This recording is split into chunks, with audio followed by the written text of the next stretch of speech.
Welcome to the Georgia Show. It's what is today, April 2nd, and we have a informative show for you tonight. We got a lot of information we're going to get out, but first we got a surprise. Bill is going to show the world what a lip pillow does. He's going to put it in. No, I'm not.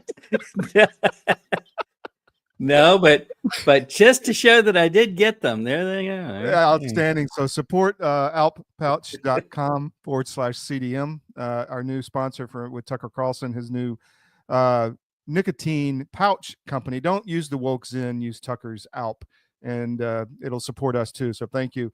And also sign up for our no ad subscriptions. It's a big one. It really helps us. We had a little bug over the last couple of weeks because we changed our main domain from Creative Destruction Media to cdm.press. So that kind of screwed up the algorithm for a little bit, but it's fixed now. But if you go to the Georgia Record, georgiarecord.com, click on that ad, and you'll be taken to the place where you can sign up for our no ad subscriptions and get all of our content with no advertisements. 13 sites, and we're working on number 14 right now. CDM is really growing. Our video production effort is growing. Our shows numbers are growing, and we're really excited that we're kind of coming into our own after being suppressed heavily prior to the election over the last 4 years. But you know what? We have all the credibility, and now we're just going to scale it up across the board. We got, as I said, an informative show tonight. Bill, what's going to be on the agenda? So first up, we're going to hear from David Clements. David has some very specific feedback, both regarding the Wisconsin elections, but also some funny backstage play that may be going on around that election and maybe others. He has a very interesting set of viewpoints and opinions on certain players. And very frankly, others are picking up on what he's noted. So we're going to hear about that first as we get going. We're going to hear about a gun bill which got, we'll call it shenaniganed in Georgia. They were expecting to be able to have a particular bill that prevents cities and counties from enacting prohibitive gun legislation that would take away some or potentially all of gun owners' rights at a local level. And they had penalties built into this bill to prevent that. And somehow things got changed. How? Well, we'll talk about that and we'll hear from the folks.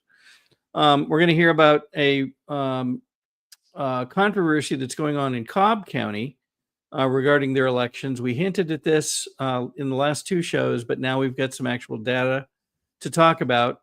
And then we're going to talk a little bit about this USAID set of money flows that we were guided into finding and then found more. And it looks like we're not done yet. So we'll talk a little bit about that. And boy, we might even slide in another mystery or two before the end of the show. We'll see.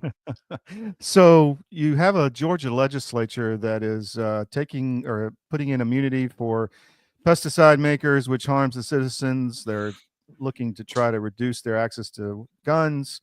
I mean, what the heck is going on in Georgia? It sure doesn't seem Republican to me. I don't know. I think, I think we may find out that folks, changed their name from Ivan to, to Bob Smith at some point. I don't know, but it seems as if the masks are coming off and they're acting like, we don't care. We're doing it.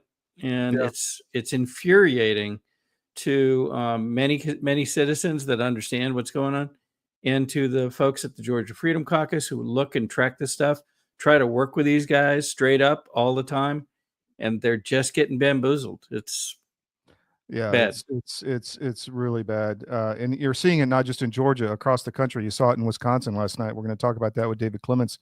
I mean, just people in your face with nefarious behavior. But you know what? This has happened before several times. And the big one is the Bolshevik Revolution in Russia in 1918. So there is a precedence, and they did all the same things. Let the criminals out, divide the society, create envy and anger against each other, and then they take over. So we got to be aware of that.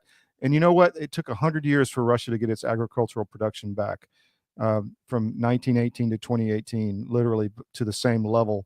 They killed all the farmers, anybody who knew how to do anything. So we're going through a Marxist revolution, and we're going to stick on that subject over time as as this goes on. I'm going to turn it over to you, Bill. Let's get going. Who do we got? All right. First up, we're going to hear from David Clements. Pay special attention to what he talks about, not just with regard to the elections and the fraud, but some of the other dynamics that are going on. And David has been just a wonderful friend of the show, friend to CDM, and we appreciate him coming on. We're going to have an announcement that you'll hear during this particular pre-tape. So here we go. All right. We are honored to welcome Professor David Clements to the show, especially today with all the shenanigans that appear to have happened up in Wisconsin. David, thank you so much for joining us. Hey, Bill. It's good to see you. So let's start there since it's very timely. There are thoughts everywhere, but they do seem to vary widely about whether we're even looking at a problem or whether it was turnout or whether it was shenanigans. What do you think as we start? Well, I think this is a continuation of the same thing we struggled with leading up to November, which is there's this thing that I call perception theater. And there's a lot of people out there that will take credit for victories, and you have to kind of wait to see if the data really supports that conclusion. And I'm speaking specifically about kind of the leaders of TPUSA, Scott Presler, because a lot of us that have looked at the data, we're sitting there going, how can you justify a claim that you delivered, Pennsylvania to Trump based on the registration figures? And then we look at the data and we don't see that there's really any difference between this last calendar year and 2020. And so you kind of sit there and scratch your head because these folks will push back and they'll gaslight a lot of people that ask questions. And fast forward to this latest round of elections, what we're seeing is a lot of browbeating against the voter, that shame on you Republicans because you didn't turn out sufficiently. And it's really frustrating for people like myself that I'm sitting there going, wait a minute, we're seeing huge turnout numbers, historic numbers by Republicans. Seth Keshel put out a post recently with Schimel, the Supreme Court justice race, and he outperformed every Republican like in the history of this particular race. And yet it wasn't good enough. It's like, let's just castigate Republicans for, put more shoe leather into it. And what we're seeing is this wholesale avoidance, again, of the architecture, which is what I keep coming back to, which is what are we really up against? Are we up against enthusiastic Democrats, or are we up against software and mail-in ballots? Yeah. And so I'm tired of just kind of getting sucked into this narrative that we should feel bad because we haven't been able to overwhelm the rigging. Let's solve the rigging. And so that's kind of where my processing is of all these things. I try to avoid the personal attacks and all those things, but when this is in my lane, specifically the lane of election integrity, I do take it personal because I see so much time, so many resources being sucked into this messaging. And I'm left with this idea that the thought leaders, if you will, of Conservative Inc., by and large, they're starting to get exposed. I really feel like this is a time, for the first time, where people are pushing back and they're kind of just tired of seeing these anomalies where voter ID passes, yet a Republican gets trounced. I mean, it's almost impossible to reconcile these different data streams. So let me ask you real quick. I was talking with Dan Eastman yesterday and this morning, actually, on our morning show. And his point was this is depressing and demotivating the guy on the street because he spends all this money, millions of dollars, works his tail off, votes. The voting numbers are off the charts. And then he comes in and there's a massive loss. And they see this over and over and over. So part of this may be psychological warfare. I'm, as a former special operations guy, I see this, and this is what they do, in the Middle East, et cetera. So what do you think? Yes, to all of it. I mean, I think that's been the biggest learning curve for me, just understanding that so much of this is just narrative supremacy. Yeah. And, it's early on in, 2021, no one would believe what we're talking about right now. Right. And so it's been through painful revelation that, How much of this is real? How much of this is perception based on data that's put on election night reporting? How much of what we're seeing on TV through Seidel is real? And we're finding out that by and large, these are all fake projections that are part of an algorithm. Mm-hmm. Yeah, we saw very much what you're describing a few weeks ago in Arizona specifically, where it took them forever to try to get the vote totals done. And yet what seemed to be happening is they're trying to squeeze the desired results into a model that said, well, you couldn't have surpassed Trump. So it has to be somewhere between that and some other number. So it was almost watching an engineering activity. How do we make this fit so the number of challenges that will be posed will be the minimum? And it to your point, it seems that they kind of set it up front and then force fit it after the fact or through the course of the election. Does that kind of fit what you're describing? It does. And I mean, like, look, and there's a lot of different talking points that are coming through from different influencers on how to deconstruct what happened in Wisconsin. Sean Farage, for example, he looked at the voter ID passing in Wisconsin as proof that there was no election fraud. And I took a different track, which is the bad actors out there are willing to let voter ID pass as long as they can keep the machines and the mail-in ballots as part of the ecosystem. Well, there's a caveat to that. I was again talking to Dan this morning, and that law or that was passed, the amendment, all it says is that the legislature can decide, if what the actual law means. So it's not going to enforce voter ID. It's only going to give it to the legislature to write a law. So again, the legislature is controlled. So it wasn't as big of a win, and I wonder why the Trump White House is touting it as such a win. Well, not only that, if you get the wrong person into the Supreme Court, yeah, and you have legal challenges on how to interpret it, exactly. The judiciary's basically has control here. I think this may be the quote that you were just mentioning by Sean Farage, and the question is, if they cheated to win this particular race, why didn't they cheat to win the voter ID? And if you go back to some of the writings about the techniques used by everybody up to the CIA, I think, one of the techniques in irregular warfare is to make things look like they don't fit. So you have to face that kind of question that Farage is asking.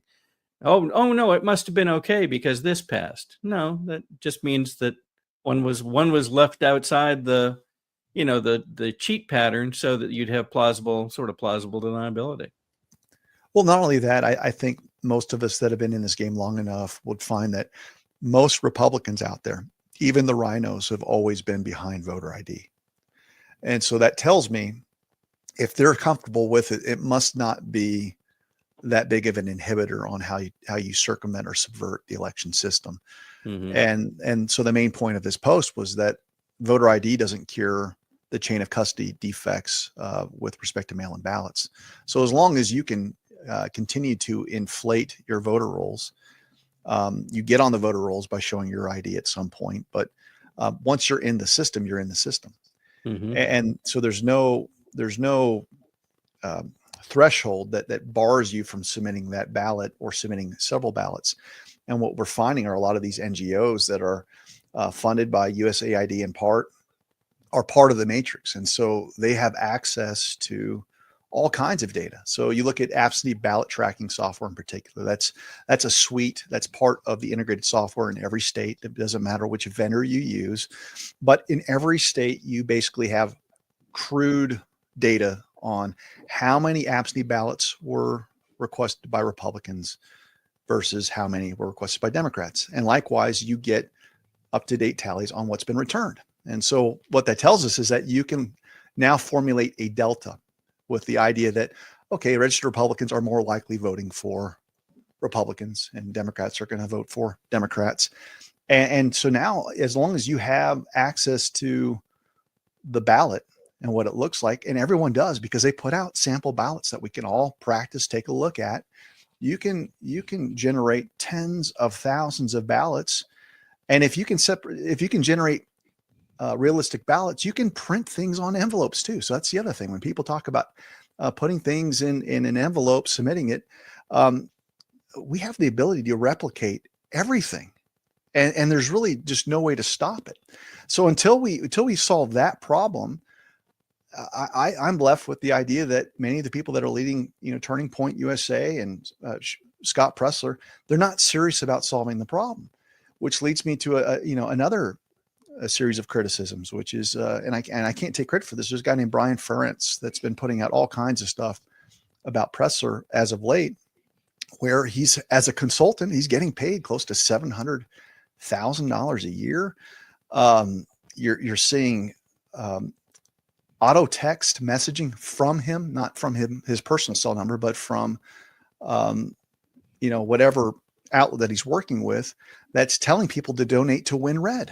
All right. So this is a major red flag, because before we got on the call, we were talking about money laundering.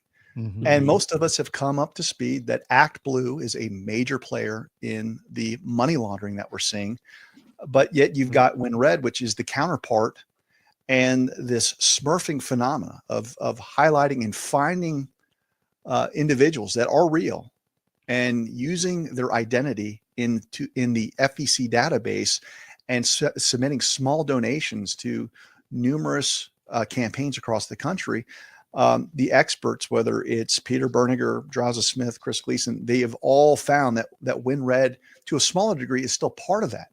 Mm-hmm. So when we've got conservative activists that are basically, again, berating Republicans for not turning out, yet they're getting huge financial contracts to mesh themselves with entities like WinRed, there's major red flags everywhere. But the biggest red flag is that you've got a vested interest in protecting early voting, using these apps and devices, and not disturbing the status quo.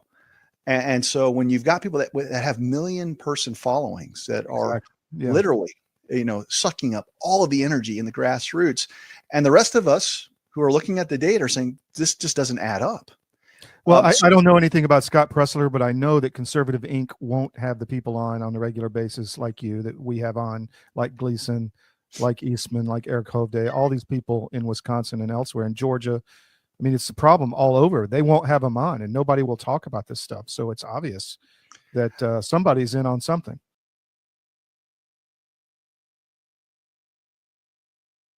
All right. Shall we take a break for just a moment, and we'll hear from one of our wonderful sponsors?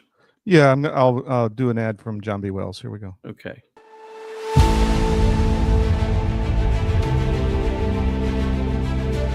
Watching my friends gain more and more weight, and then eventually, I got to tell you, this is a little dark, but bad diet literally killed my whole crew. Wow. Diabetes, a stroke, I mean, all kinds of stuff. It's like, you had a stroke? You're not even 50 years old. You guys got to quit eating this stuff.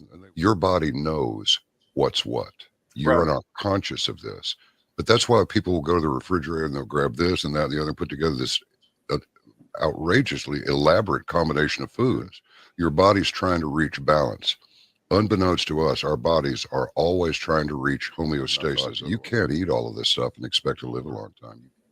And one thing led to another, and I went, forget this. We're going to make our own product. So we partnered with one of the world's top 3 biochemists where nutrition specific study is concerned. I said, all I want is the best nutritional and immune support product in the world. So we mixed it in yogurt. It's a powder. I got a bag of it here. I keep one on the console all the time, just so I can show people. Yeah. And it's a powder. Now, this is not candy. This is hardcore nutrition. And sugar is an enemy. And most people do not know that the reason these bellies are showing up on people all over the place, your body makes fat to store the toxins it can't get rid of. So it just puts them over here. But I can tell you this, you take this for 30 days and then lay off of it for 2 or 3 days, and you'll go, good grief, give me some more.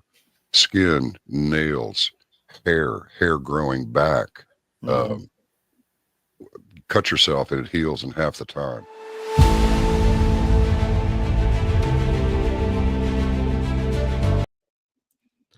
Back to you, Bill. All right, let's get back to our discussion with David. Yeah. So like, look, again, I haven't validated independently the things that are out there, but right now there's a huge concerted, I guess, discussion, if you will, of many people that are on the ground in places like Pennsylvania, Wisconsin. And these are people that we know, like the Tony Shoops of Audit the Vote PA. They do credible work. They don't have high visibility, and they're out there busting their asses to improve, the landscape to negate election fraud. And out of nowhere, you'll have someone saying, "Hey, I registered 30,000 people in Pennsylvania, and Mr. Trump, you're welcome. We deliver Pennsylvania for you." And then you look at the actual data, and it's more like 7,000 voters registered. Yeah. Okay, that's misleading at best. So, so Brian Friends, I don't know him personally, but he has been packaging together many, many threads like this, and appears to be, providing the receipts, at least from places that I've reviewed, and I haven't found anything on his messaging that that really gives me heartburn. So people need to be aware of this. So I think what this is illustrating, if I understood the context correctly, he's showing that in 24, the number of registrations, additional registrations, was actually lower than the last cycle. So while folks are taking a victory lap saying, oh gosh, we changed the election by doing these things, the data doesn't seem consistent with that conclusion. And that's one of the crux of the questions that has to be asked. Is this the reason for a positive outcome, or was it something else? The other thing you mentioned, well, I believe you mentioned it, but others have, is the messaging. And you talked about it before, trying to make sure that people have a certain impression about, folks, and noting, this is also one of the pieces I think that he's developed. And it shows very, very similar quotes across many, many, many posts, using words, in this case, national treasure. And there's pages of this. This is just this happens to be one page, but it would seem that these might be, bots or some other kind of mechanism to try to create an impression that supports this. Oh, well, we did this with, a particular movement of registrations or something else. It does seem concerning when you see things repeated like this. Yeah. Yeah, I did see a post, and I read it briefly on, again, from Brian, that seemed to suggest the utilization of bots, right? Yeah. And this right here, what you're showing your audience, has all of the hallmarks of bots. And this is frustrating, because I've always wondered, like, whenever I would ask tough questions, and it was always accountability. A lot of people would try to gaslight me into thinking like I'm attacking him for, his personal lifestyle choices. And you'll find that I as a Christian, I've got my choices, but I never make it about, his sexuality. But what I find so alarming is that anytime I would bring up technical arguments about voting, I would get a bunch of projection, and they look like bots about, like, I'm attacking him for his lifestyle. And I'm just kind of scratching my head, like, where does this come from? Because I'm actually not bringing it there. I mean, he's posted photos where he's in bed with another man, and I don't take the bait. If I see this and everyone's talking about it, I bring it right back to early voting being a bad thing in mail-in ballots. And it's kind of one of these things where the bots have these almost, it's like we're not having the same conversations. Like, why do I have 20 comments about lifestyle when all I do is repost it's highly organized, very sophisticated information warfare, in my opinion.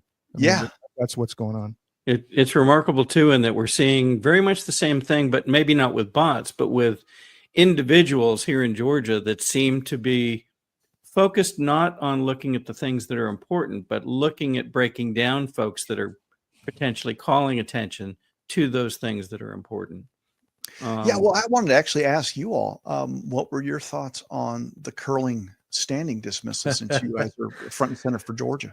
Oh my goodness. Probably the most telling one was, I believe it was Liz Harrington posted almost instantly with LOL. Here we are after 8 years, perhaps 8 or 9 years. We've been tracking it. We've tracked the original outcome, the original order or finding from Judge Totenberg. And then this ruling comes out saying after 8 years, the plaintiffs don't have standing. Standing. Pretty amazing. That's the first thing you look at, not after 8 years and millions of dollars. And so You know it what, was very frustrating for thousands that understood the dynamic here, I'm sure. I think part of the reaction is very similar to you. We've been kind of, I think, making an effort to tell the truth on a lot of this stuff as to what's happening over a long period of time. And we were deplatformed, debanked, big time, censored, suppressed, and ridiculed. And now people are looking around saying, wow, that was the truth. So that's kind of what I see with this curling case. You had a lot of actors in Georgia betting the horse on that. And we kind of knew all along it was not going to happen. So we didn't know how it would turn out. But yeah, my thoughts on it were no one knew what Trump was going to do in November of 2020. So I thought that the curling litigation was kind of a Trojan horse, because you've got language in her rulings back in October of 2020 saying it's not a matter of if Dominion can be exploited, it's just a matter of when. Mm-hmm. And so it seems like you're set up in the event that Trump was to proceed on executive orders against foreign interference and seizing the machines, that you have a lawsuit that's primed, ready to go. And you can then alert everyone that you can't trust whatever he says related to the machines. And you're primarily relying on Alex Halderman, who, while I agree is an expert, his utility to telling the truth when it matters has been all but zero. This is a guy that was basically put into a closet after Biden was installed. And to the degree that he provided his redacted report that showed that, the election files could be subverted, he puts impeccable trust that it's so hard to get a hold of this designer software to subvert it. So he gives complete unfettered faith in the dominions of the world that it's very hard to get. He never even asked the basic question of whether or not, if you've got bad actors within Dominion, could they not subvert the designer software way up the food chain? And when you start seeing all of the leaked texts and emails from Sheriff Darrell Leaf and Serbian actors overseas, people committing perjury about whether or not their devices are connected, he shouldn't have such a robust confidence in the dominions of the world. So you've got that part. And then you've got the recent executive order from Trump, which seems to have an impact on barcodes. And so you've got these ballot marking devices in Georgia. And so there's a chance there where maybe Totenberg's sitting there going, as much as we've tried to create an opportunity for people to continue using dominions in Georgia, Trump's going to have 3.5 years of the bully pulpit to use these EOs. And maybe they just know that they've used this lawsuit as long as they could. And at this point, as the truth continues to come out, it seems like curling's not going to be conducive to probably the purposes of bad actors that were behind the filings in the first place. Interesting. Huh. You mentioned a few minutes ago the notion of bloated voter rolls facilitating fraud by having essentially copies or extras of folks in the voter rolls that could be used without their knowledge. And it's very interesting. One of our trusted members of our state election board has been speaking in various counties around the state. And then while in the county, disclosing that particular county, based on the EAS reporting, has more registrations than voting age residents. So you literally have more registrations than people that live in the county. And in fact, Raffensperger has a case against him for failing to live by the requirements of the NVRA for not cleaning the voter rolls. And yet, just in the last couple of weeks, what has he announced? Oh, we're going to be finally purging our voter rolls of about 500,000 people. And of course, this comes after the 2024 election.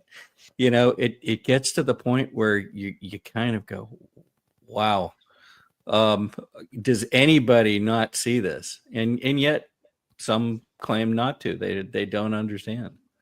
Well, the other thing is that most of the data analysts that I know that have scrutinized the voter rolls, they see a routine purge that happens after elections. And so it's weird. We have such a short recollection of history. Go, well, if we're cleaning up 500,000 people on the rolls, how is it ludicrous for us to suggest that those people are being used to generate fraudulent ballots, which are submitted into drop boxes?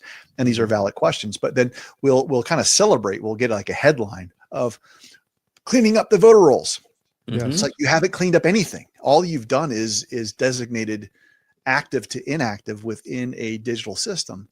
And invariably what happens right before your next primary or your next general election, all of those voters come back onto the rolls temporarily. Yes. Mhm. And it's like, when will people just press pause to understand that there's a cycle? And you just look at the data sets going back, I don't know, 10 years, and you see the same phenomena, purging 500,000, then they show back up. In Michigan in particular, that's what happened in 2020, that they wanted to alert the clerks to not be alarmed when 500,000 voters were put on the rolls. Like it was on one particular day, I think in November. It's just insane. Wow. Where do we go from here, David? What do you think? I think to the degree that people have had their consciences, clear with respect to the grift that's going on, that we need to hold the political grassroots leaders in this movement accountable. Because I'm tired of crying over spilt milk when we know that it's the same sources of infiltration every single time. And I don't want to go through 2020 saying, we didn't get out the vote. We didn't get out the vote, when it's clear to me that if you solve the election issues with respect to mail-in ballots, the Dominions, the ES&Ss of the world, you're going to have Republicans that dominate if you could just remove that from the equation. So I think, what do we do from here? We continue to expose people that are promoting flawed processes. We shouldn't be embracing fraudulent practices. We shouldn't be trying to beat the fraudsters at their own game. We should be putting the fraudsters in jail. And I think Trump has given us a wonderful look into his mindset, which is, look, he's got an executive order that pretty much tells people to follow the law that's already on the books. But there's a question of whether or not his administration is serious about enforcing the law. So one of the things that I noticed was that everyone's got to come up to snuff on the VVSGs, the voter system guidelines. No one right now is currently up to date on certifications, which means if he means what he says, you cannot use any of the election machines based on the current accreditation landscape. So there's tremendous power in the executive order that was just launched if he's serious about it. So I try to just triage this from, okay, worst case scenario, he can't control a bunch of corrupt clerks. He can't make the states necessarily do what he wants. But with respect to federal races, he can use an executive order, and he really needs to couch things completely under the mantle of national security. Anytime you start getting sucked into Congress has to act, it's a losing battle, because everyone that's in Congress right now is in there as a byproduct of our rigged elections. So they're not serious about solving the problem. But to the degree that your viewers can research a case called Youngstown, this is the Youngstown Steel case. It's the preeminent decision dealing with national security. I would invite them to do that. And the premise behind the case was that the president basically seized steel materials. I got my dog here joining me. He loves this decision. He seized steel from one of the steel plants in the name of national security to repel the enemy during, I think, World War II. And so there was this analysis about where does the presidential power to do these things from a war standpoint emanate? And when it comes to repelling an imminent threat, like say someone, shoots missiles at your country, president doesn't have to rely on Congress one bit. He doesn't have to worry about legislation. So if we saw our election systems as being breached by an enemy, he has plenary authority to basically do whatever he wants to negate and neutralize those threats. And so if he can couch everything under a national critical infrastructure prism, which he can do because Obama designated elections as part of the critical infrastructure, he should be able to do whatever he wants with respect to federal races. And so in 2026, there's a way to partition federal races from the state ballot and municipal races. And this is all about making sure that Trump retains the House and the Senate. And he can do that. So get a ballot that's super simple, 3 races, tops, easy to count. Perhaps, charge the National Guard with running an election and just do it one time. And I think what you're going to find is that the American people will see for the first time in 50 years that we're not a 50-50 country, that you're going to have an absolute beatdown in the House and Senate if you just have things done by hand in a very simple, straightforward way. So I'm hoping that's his intention, because if he doesn't get the House and the Senate in 2026, this experiment is over. Yeah, completely agree. There's nothing from his people underneath him. You don't have any focus by Pam Bondi, Kash Patel, anybody on elections. I mean, they're going to get the death penalty for a guy who shot an executive. So what? That's not the problem, in my opinion. I agree. I think we're all frustrated. I think today was supposed to be considered the Liberation Day. And I'm wondering, well, what does that mean? Is it because you're doing reciprocal tariffs? Is this something, do I need to fill out a tax return? A lot of us are asking questions about what do we do? Liberation Day to me is you have accountability, where you've got all of these people that have committed de facto treason put in jail, because if there's no enforcement, we have every right to remain cynical. And I look at this from a timeline standpoint of, even if you've got an executive order that tells us everything we want to hear, you've effectively got a year, a runway to start bringing civilians into the equation to run and administer elections without the heavy hand of government. And there's no way that the county clerks that we've interfaced with over the past 4 years are going to willingly participate in free and fair elections when they've been brainwashed into thinking that Dominion's great. So unless we see consequences, you're not going to see the clerks and the election officials that have administered elections do this because they're being told. If anything, they're going to tie up in the courts. In fact, Adrian Fontes, the Secretary of State in Arizona, has already expressly told everyone he's going to defy Trump's executive order. So I think that's the first test case is, okay, you want to defy it? All right, DOJ, you've heard the man, remove him. And we'll see what happens. Yeah. So as we go forward, I wanted to share where folks can watch and stay up to speed on what you're posting, and you do quite a bit. So it's a great way of getting up-to-date information on your observations. The other thing you mentioned recently, that the movie that you created, Let My People Go, had been one of the most heavily censored movies perhaps ever. And so what we thought might be appropriate would be to, with your permission, go ahead and air that again on our channels tomorrow evening, so that people could gain the information, because it's very comprehensive. It tells a lot of the story and helps people understand the dynamics that are played out here. If that would be okay with you. Oh, Bill, you've not only do you have my permission, you could burn DVDs and sell them on street corners. I mean, we have given the film away legally. So I actually, in a message, I think in April, after we got investigated by the IRS and canceled by the processing companies, we just said, like, look, whatever it takes to get it out there. So I literally have seen people that have bootlegged and have a DVD burner and have handed out copies for free. And I'm thrilled that that's happening. So to the degree that you all want to put it on one of your live streams or your channels, all I can say is thank you. Because cool. we think it does the heavy lifting to at least have a smarter conversation about elections. I think people that watch that film will start to ask the right questions, because if you haven't seen it, seeing the infighting between Presslers and Charlie Kirk and the Bill Quinns and the Todd Woods of the world, they're too confused. They don't know how to come at it. It's all about, well, I think I trust this person, but they don't even know why they trust these people other than the fact that they're on TV and that they think that they're quote unquote patriots. And so we need to be committed to just really knowing what the truth is, what the facts are, and then the chips can fall any way that they will. Yeah, Cool.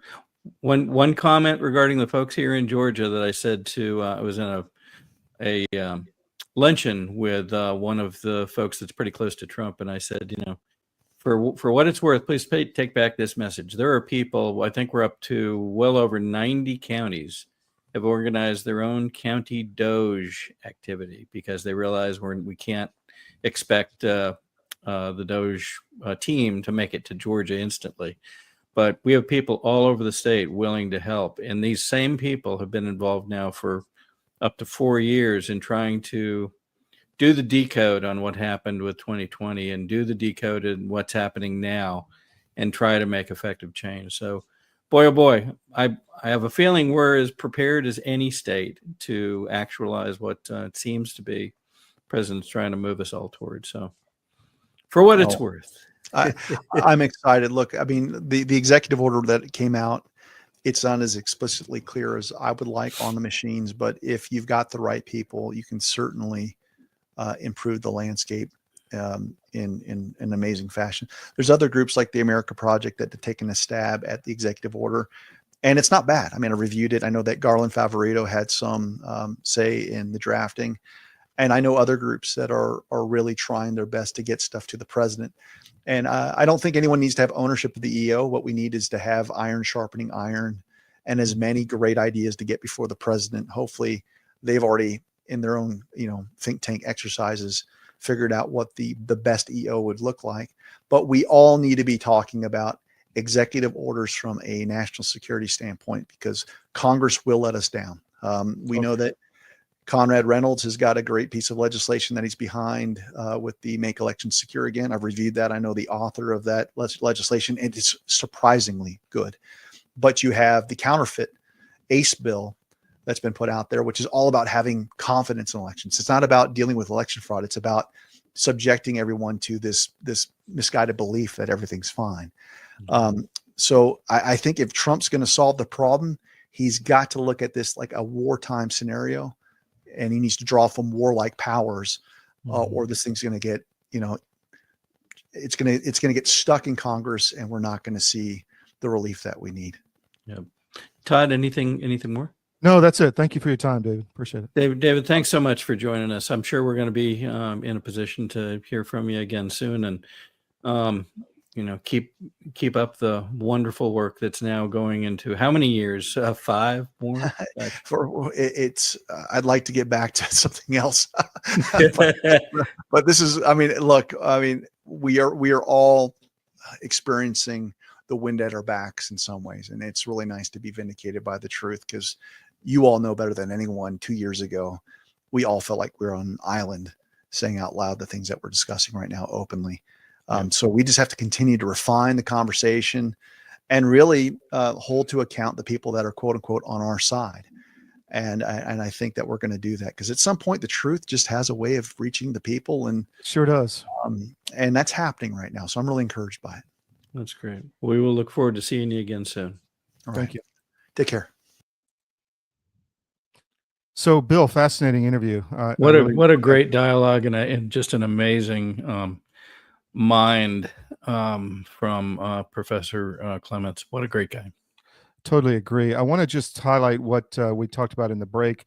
Nucleo Boost. This is what it looks like. We developed this with Dr. Waterman and John B. Wells, and you can find out about it at cdmnutrition.com for our audio audience. But what does this do? I mean, it essentially provides, if you think of a highway with potholes in it, it levels the road for your body, so your body doesn't, when it's fighting disease, doesn't have to fill the pothole before it fights the enemy. So it really supports your immune system. I've had great experience with it, and others have too. People are different. For me, it's stamina. I find that when I'm, I've been on this for several months now, and it's fascinating how the days I'm just raring to go in the mornings after a good night's sleep, and you just have, you can go for longer. So check out Nucleo Boost at cdmnutrition.com, and you get the subscription, and it's cheaper. And Bill, I just saw something, and I just want to highlight the tariffs came out today with President Trump at his Rose Garden ceremony, and there's some things I wanted to highlight. Number one, Russia was not tariffed, which I find fascinating because I think he wants a peace deal. The UK was at 10%, much lower than most others, and I think Starmer's visit had something to do with that. And again, the peace deal. The UK has been one of the primary drivers of the Ukraine war. China, a total of 54%. Really fascinating. And Israel at 17%. They thought they were going to get away with nothing after they dropped the tariffs to zero from their side, which they had been imposing on the U.S. for decades. So just some updates on the tariff situation. Things continue to evolve quickly. So I want to pay one more bill. David Cross, our financial advisor, is fascinating and really interesting to talk to. He knows the markets. You know, when I started on Wall Street, they said you need an advisor who's been through several bear markets and knows how to protect yourself, protect your portfolio. And David is definitely that. So give him a call if you need somebody to talk to. Can you run an ad from him, please? This is a special report. Knowing how to invest your money is harder than ever before. Dealing with stock market volatility, record debt, and terrorist attacks requires new thinking. At U.S. Asset Management, we can help you see the world more clearly so that you can move beyond the chaos and invest with confidence. Call us, visit us online, or drop by our office. U.S. Asset Management, helping you make better decisions with your money. Okay, Bill, back to you. All right, we're going to move quickly. We burned up a little bit more in the David Clements piece than we planned. So first, let's talk about this. So, whoops, that's interesting. Sorry. Putting the Let's wrong try thing that up. again. There we go. Okay. So there was shenanigans today with a bill that had been proposed to ensure that cities and counties were not trying to implement gun control laws and or gun limiting laws at the local level. And by doing that, it had a penalty of $50,000 for a city or county or other entity trying to enact such a law and infringing on someone's Second Amendment rights.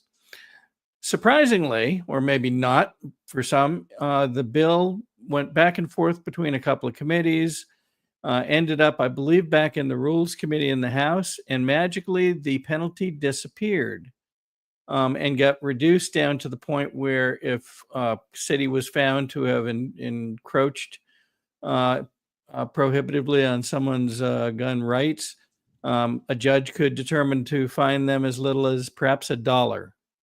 And so it took all the penalty, all the teeth out of the bill magically. The gun owners, Georgia gun owners group, along with the Freedom Caucus, yelled and screamed yesterday and today, trying to get this changed back. And we participated by putting an article up on the Georgia Record. So once again, we see this funny, backroom dealing that appears not to be in the best interest of Georgians, but appears to be, a very leftist kind of strategy. Let's sneak around and change a bill so it doesn't do what it was intended to do. Damages your gun rights, which is a fundamental right that Americans have. That's exactly right. So we will watch this carefully. We encourage folks to look at the Georgia Record, georgiarecord.com, and look for this article. You'll see this picture at the top of the article. Please consider just taking time to about 3 minutes to fill out an email form and send through that the legislators a message to say, please change this back so that it has the proper penalty in it and can do the job it was designed to do. Okay. So the next thing we want to talk about is an issue that we began alluding to about a week ago. Has to do with the Cobb County GOP elections. There were lots of movement just before the county convention. There was drama during the county convention. We had reports of people being not ending up on the delegate list for district and state that were originally submitted for such lists. We saw character attacks on Sophia Farouk and her slate of candidates who very frankly, before all the drama started, seemed to have a very substantial following and lead in the Cobb County races. Comes now word that there's been a challenge brought forward, and it has to do with the candidate for GOP chairman for Cobb County, someone that wasn't even a member of the Republican Party before the precinct caucus.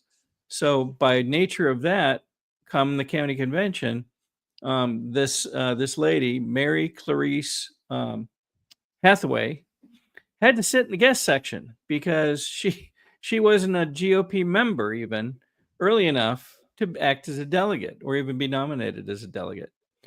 The current challenge revolves around her legal domicile or residency. And what they appear to be challenging, I'm going to paraphrase, so attorneys don't hold me to the exact wording, but my understanding based on documents that I received today is the challenge revolves around where legally she appears to live. And here's the dynamic. She appears at first to live in Kennesaw at a property that she and I guess her husband have owned for some number of years. But back in 22-23, they executed documents to remove the homestead tax exemption that was on that property. Now, why would you do that? Well, what appears to have been discovered is they did it because they have a separate property. Here's pictures of it. Pretty good, pretty nice property up in Sunset, South Carolina, near Kiwi or Lake Kiwi. And in order to place a tax exemption on that property, South Carolina requires that you actually live there. And you must do a number of things. I believe you have to get a driver's license. You have to show that your vehicles are registered there. You have to show that that you intend to live in this location in order to get this tax exemption. And like most states, they have penalties if you try to say you're going to do one thing when you don't actually mean to do it. And so what appears to be the challenge is they appear to have moved their domicile based on filings with regard to tax exemptions and homestead exemption up to South Carolina. Is that what happened? Well, that's basically the challenge. It's going to be the process of going through the challenge, and I guess folks are going to try to find out what the truth is underlying this. Do they live in Kennesaw as originally purported? Have they moved and really live legally, or they keep a legal domicile in South Carolina?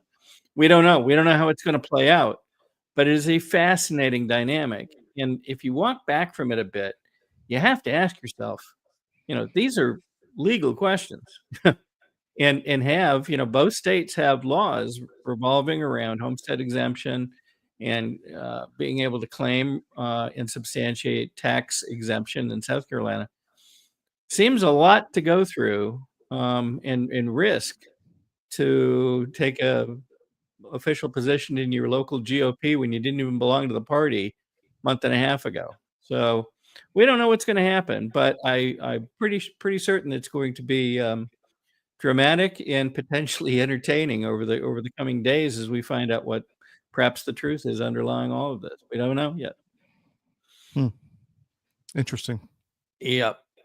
So let's go back if we can. We'll try. We're going to spend just a couple of minutes, and we'll just basically prep folks for something they're going to find in the Georgia record that we've been working on these last few days, and it has to do with USAID money flow, funding flow, and you heard David Clements speak of this and talking about how the NGOs, some of them anyway, have used money and moved it back and forth and so forth. And it is a complex web of money movement. It's meant to do that in many cases, we believe. And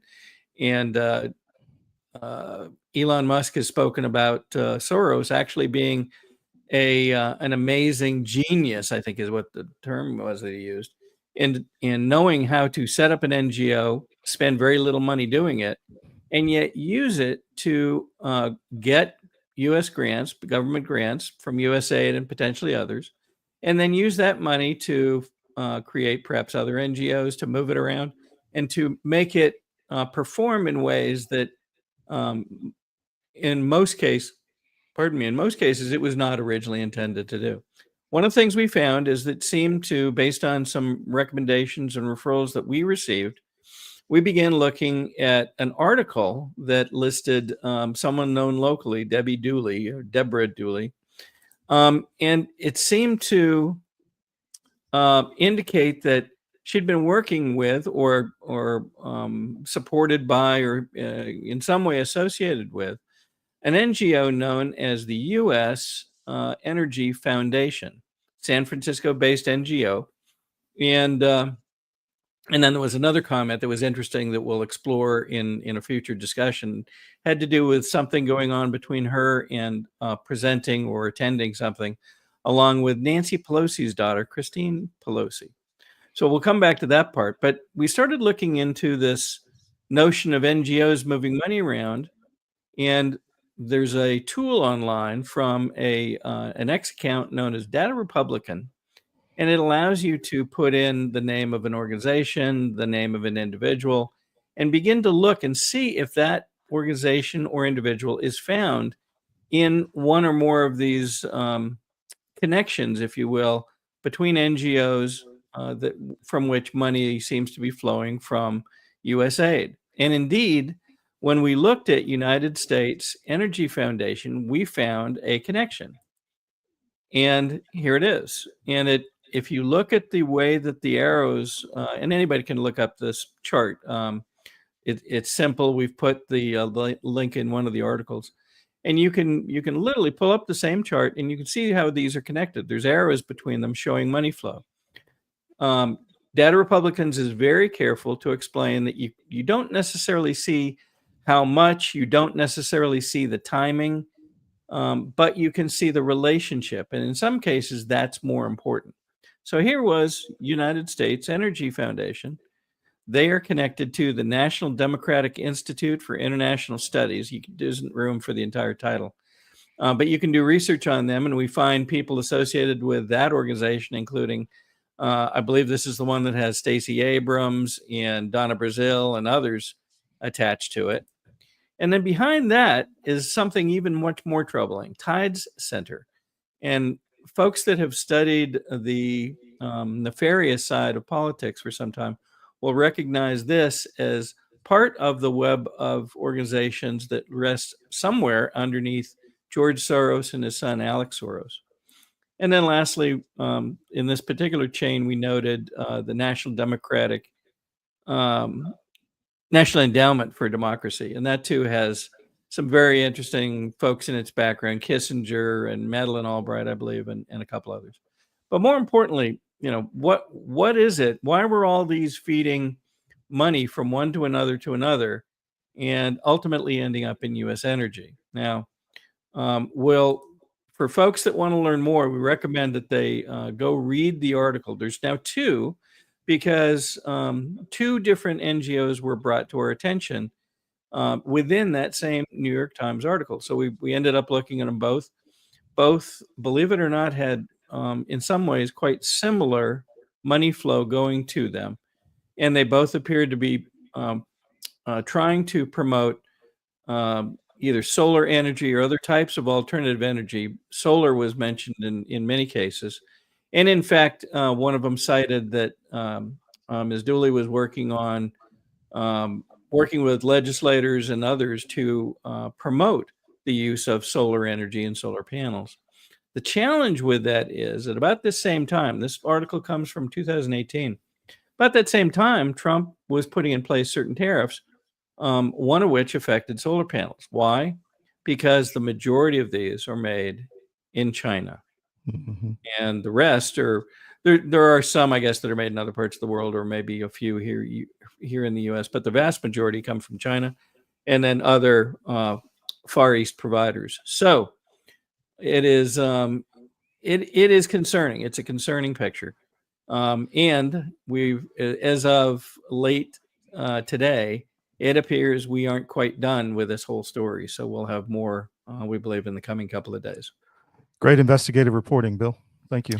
Again, can't do it without the people that are out there in Georgia. Thank you, and they know who they are, and our appreciation really goes to them and their work.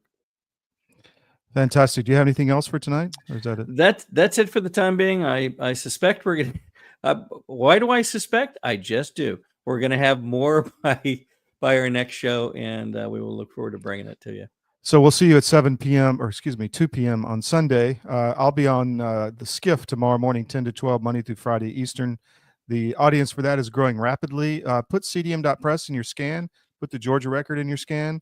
Check us a few times a day, and that really helps us with traffic. And the traffic is really growing after being suppressed heavily prior to the election with the Global Engagement Center and USAID and all that stuff that was happening to truth-telling media. So we really appreciate that, and that's all I got, Bill. We'll see you next time.